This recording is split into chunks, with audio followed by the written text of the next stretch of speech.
জিজ্ঞেস করে আমার কি ডেভিডের সঙ্গে এই সম্পর্কে আরও এগোনো উচিত। এতে লিসা শুধু বলে এটা পুরোপুরি তোমার পার্সোনাল ডিসিশন। এই সময় ডেভিড জানতে পারে যে তার দাদা দাদির বাড়িতে কিছু আত্মীয় আসতে চলেছে যারা 1 সপ্তাহ সেখানে থাকবে। তাই তাকে কিছুদিন বাবা মায়ের বাড়ি গিয়ে থাকতে বলা হয়, কিন্তু সে সেখানে যেতে চায় না। তার উপর সে চাকরিও ছেড়ে দিয়েছে। তাই ডেভিড ঠিক করে রাফির সঙ্গে থাকবে যাতে তারা আরও বেশি সময় একসাথে কাটাতে পারে। সে নিজের বাড়ি থেকে জামা কাপড় গুছিয়ে নেয় আর লিসাকে মিথ্যে বলে যে সে এক বন্ধুর বাড়ি থাকবে। এরপর সে রাফির অ্যাপার্টমেন্টে গিয়ে ওর সঙ্গে থাকতে শুরু করে। এটা দেখে রাফিও খুব খুশি হয়। রাতে তারা দুজন ক্লাবে যায় যেখানে তারা নাচে আর ড্রিঙ্কস করে। এরপর ডেভিড রাফিকে তার দাদা দাদির বাড়ি নিয়ে যায়। সেখানে রাফির জানা যায় যে ডেভিড আসলে দাদা দাদির সঙ্গে থাকে, যদিও সে আগে বলেছিল যে সে বন্ধুদের সঙ্গে থাকে। তখন দাদা দিদিমা অন্য ঘরে ঘুমাচ্ছিল। ডেভিড চুপি চুপি রাফিকে নিজের ঘরে নিয়ে গিয়ে প্রথমবার তার আঁকা পেন্টিংগুলো দেখায়। সেগুলো দেখে রাফি ভীষণ মুগ্ধ হয়ে যায় আর বলে এটাকে তোমার ক্যারিয়ার বানানো উচিত। কিছুদিন পর রাফি আবার সেশনের জন্য লিসার সাথে দেখা করে আর বলে যে এখন ডেভিড ওর সঙ্গেই থাকে। এটা শুনে লিসা আরও বেশি চিন্তিত হয়ে যায়, কারণ একজন মা হিসেবে সে তার 23 বছরের ছেলে আর এক 37 বছরের ডিভোর্স মহিলার সম্পর্ক মানতে পারছে না। কিন্তু একজন থেরাপিস্ট হিসেবে তাকে ক্লায়েন্টের সিদ্ধান্তকে সম্মান করতেই হয়। এদিকে রাফি যখনই কাজ থেকে বাড়ি ফেরে তখন দেখে ডেভিড সারাদিন শুধু ভিডিও গেম খেলেছে আর ঘরের সব কিছু এলোমেলো হয়ে আছে। ডেভিডের এই দায়িত্ব জ্ঞানহীন আচরণ রাফিকে বিরক্ত করতে শুরু করে। তাই সে তার এক বন্ধুকে, যার একটা আর্ট গ্যালারি আছে, তাকে বলে আমার বয়ফ্রেন্ড ডেভিড দারুণ পেন্টিং করে, তোমার নিশ্চয়ই তার পেন্টিং ভালো লাগবে। বন্ধু তখন জবাব দেয় ঠিক আছে, আমি কয়েকদিন পরে অবশ্যই দেখতে যাব। এরপর রাফি যখন লিসার সঙ্গে দেখা করে তখন সে বলে কয়েকদিন ডেভিডের সঙ্গে থাকার পর আমি বুঝতে পারলাম ও খুব কেয়ারলেস। আমার মনে হয় না আমাদের সম্পর্কটা টিকবে। এবার লিসা আর সত্যিটা লুকোতে পারে না। সে বলে যে ছেলেটার সঙ্গে তুমি সম্পর্কে আছো সে আমার ছেলে, আমি অনেক আগেই এটা জেনে গিয়েছিলাম। এটা শুনে রাফি অবাক হয়ে যায় আর রাগে বেরিয়ে আসে। বাড়ি ফিরে সে ডেভিডকে বলে তোমার মা আমার থেরাপিস্ট, উনি আগে কেন বলেননি যে তুমি তার ছেলে? আমি ওনার কাছে আমার ব্যক্তিগত কথা শেয়ার করতাম আর উনি আমার ভরসা ভেঙেছেন। এটা শুনে ডেভিড হতবাক হয়ে যায়। সে লিসাকে ফোন করে রাগে তার সাথে তর্ক শুরু করে। ডেভিড বলে যখন আপনি জানতেন যে রাফি আমাকে ডেট করছে তখন আপনি তাকে কেন বলেননি? লিসা উত্তর দেয় আমি রাফির ভালোর জন্য এটা করতে পারিনি, আমার সাহস হয়নি। সে আরো বলে রাফি তোমার থেকে বয়সে অনেক বড়, আমি মনে করি তোমার উচিত তাকে ছেড়ে দেওয়া। কিন্তু ডেভিড জবাব দেয় আমি তাকে ভালোবাসি আর আমি জানি আমার জন্য কি ঠিক।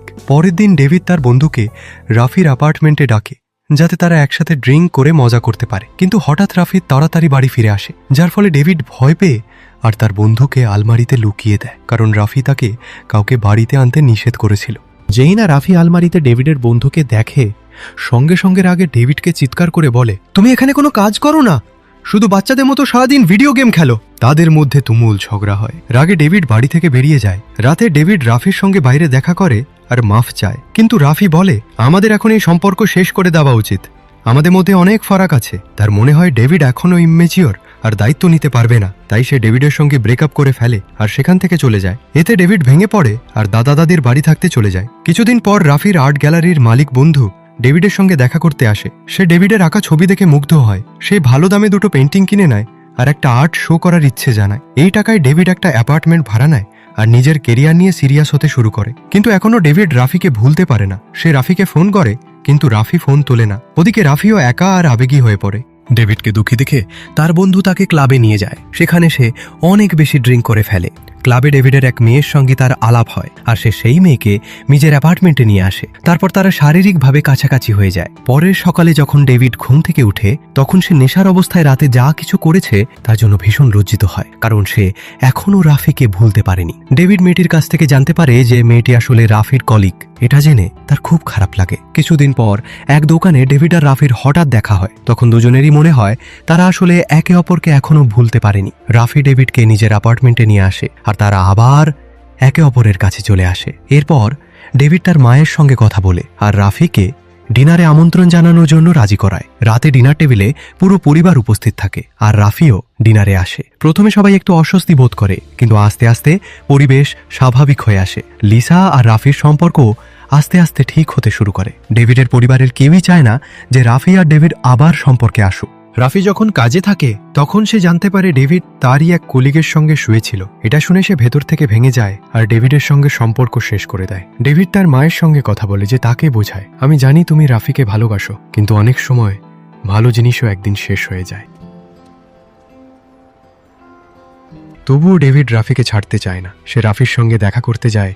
তখন রাফি কাজ সেরে বাড়ি ফিরছিল। ডেভিড তার কাছে ক্ষমা চায়। রাফি ডেভিডের সঙ্গে পুরোপুরি জড়িয়ে গিয়েছিল, তাই তার থেকে দূরে থাকা তার জন্য খুব কষ্টকর হয়ে ওঠে। তাই সে ডেভিডকে আবার ক্ষমা করে দেয়। এরপর তারা আবার ক্লোজ হয়। রাফির মনে হয় ডেভিডের ভালোবাসা তার প্রতি সত্যিই গভীর, কিন্তু ডেভিড তার থেকে অনেক ছোট, তাদের ধর্ম আলাদা, তাদের মধ্যে অনেক জিনিসের ফারাক আছে। আর যদি সে ভবিষ্যতে মা হয় তবে সেটা ডেভিডের কেরিয়ারকে প্রভাবিত করতে পারে। রাফি ডেভিডের সঙ্গে সংসার শুরু করতে চায়, কিন্তু সে জানতো ডেভিডের জন্য প্রস্তুত নয়। তাই রাফি বোঝায় শুধু ভালোবাসা দিয়ে সম্পর্ক টিকিয়ে রাখা যায় না, এর সঙ্গে বয়স, দায়িত্ব আর জীবনের বাস্তবতাও জরুরি। শেষ পর্যন্ত তারা দুজনেই একে অপরের কথা বুঝে নেয় আর নিজেদের সম্মতিতে আলাদা হয়ে যায়। 1 বছর পরে এক রেস্টুরেন্টে ডেভিড রাফি আর তার বন্ধুদের এক টেবিলে বসে থাকতে দেখে। রাফি তাকে দেখে আর তাদের দুজনের চোখ একে অপরের সঙ্গে মিলে যায়। তারা হাসে, তারপর ডেভিড সেখান থেকে চলে যায়। দুজনেই এখন একে অপরকে ভুলে নিজেদের জীবনে এগিয়ে যাওয়ার চেষ্টা করছে।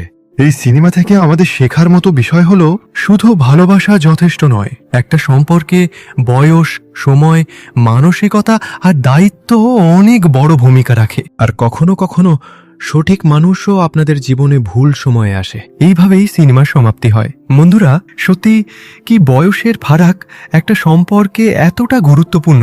এই বিষয়ে আপনাদের মতামত অবশ্যই কমেন্ট বক্সে লিখে জানাবেন। আর হ্যাঁ বন্ধুরা, ভিডিওটা শেষ পর্যন্ত দেখার জন্য অনেক অনেক ধন্যবাদ। যদি ভিডিও ভালো লেগে থাকে তবে লাইক আর শেয়ার করুন। আর মুভিজের এক্সপ্লেনেশন পেতে চাইলে চ্যানেলটা সাবস্ক্রাইব করে বেল আইকন প্রেস করে দিন, যাতে পরের ভিডিও আপনাদের মিস না হয়। ততক্ষণ পর্যন্ত